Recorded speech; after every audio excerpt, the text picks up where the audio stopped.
2026-27 অর্থ বছরে প্রস্তাবিত বাজেট প্রতিরক্ষা খাতে 42,291 কোটি টাকা বরাদ্দ দেওয়া হয়েছে। বিদায়ী অর্থ বছরের তুলনায় যা 1,500 কোটি টাকার বেশি। বড় কোনো সংশোধনী না এলে এবারই প্রতিরক্ষা খাতে সর্বোচ্চ বাজেট পেতে যাচ্ছে সামরিক বাহিনী।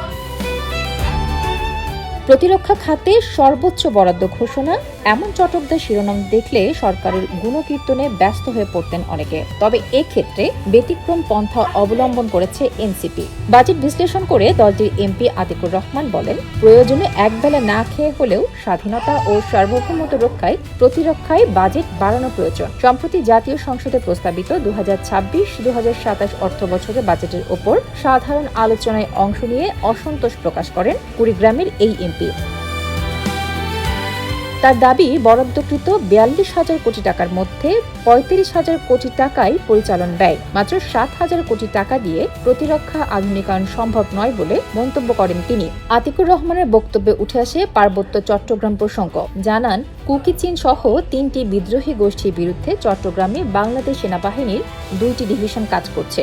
বঙ্গোপসাগরে ডজন খানেক আধুনিক ফ্রিগেট প্রয়োজন, তবে বাংলাদেশের কাছে আছেই মাত্র 2টি পুরনো ফ্রিগেট। আর বাংলার আকাশকে সুরক্ষা দিচ্ছে বুড়ো হয়ে যাওয়া F-7 ও MiG-29।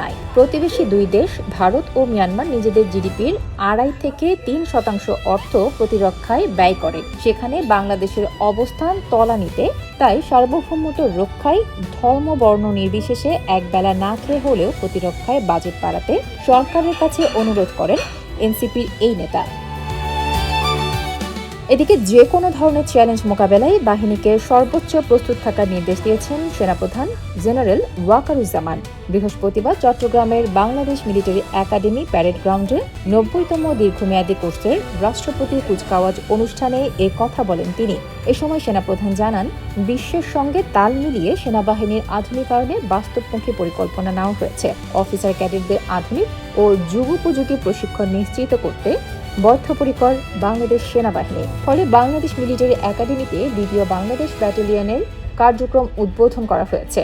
সম্প্রতি হজ শেষে দাঁড়িয়ে রেখে আলোচনায় আসেন সেনাপ্রধান। এর কয়েকদিনের মাথায় সামরিক জীবনে ধর্মীয় মূল্যবোধ চর্চা ও ধর্মীয় অনুশাসন মেনে চলা অপরিসীম বলে মন্তব্য করেছেন তিনি।